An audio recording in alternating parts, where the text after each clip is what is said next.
Okay. You need to have your time set and make sure you are not going to push it until the gauge is settled. Remember this. This is one of them has 115 and they both has 115 right now before I push the brake. So by the time I push the brake gently, the gauges start moving up.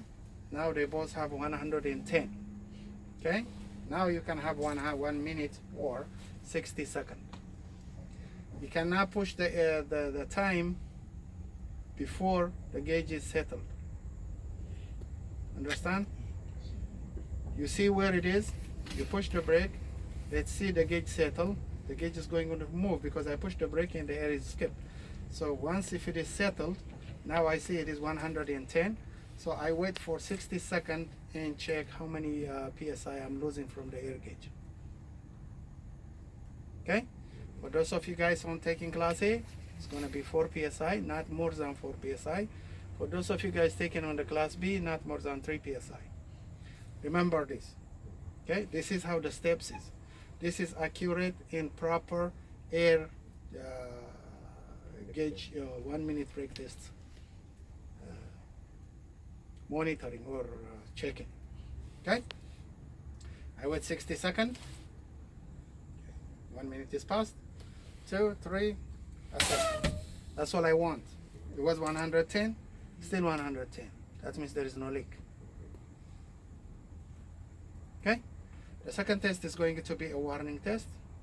So you need to pump around 60 psi. The light and the sound should be on. So you need to pump.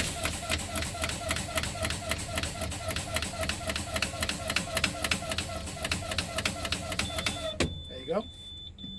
The sound and the light is going to be popped. It's around 60 psi.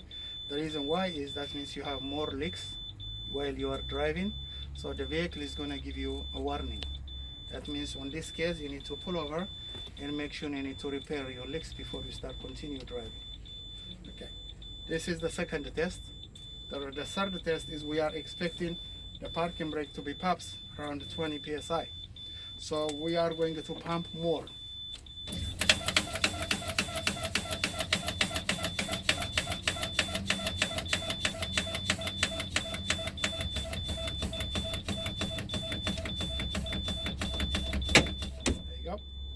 You cannot stop until it pops out.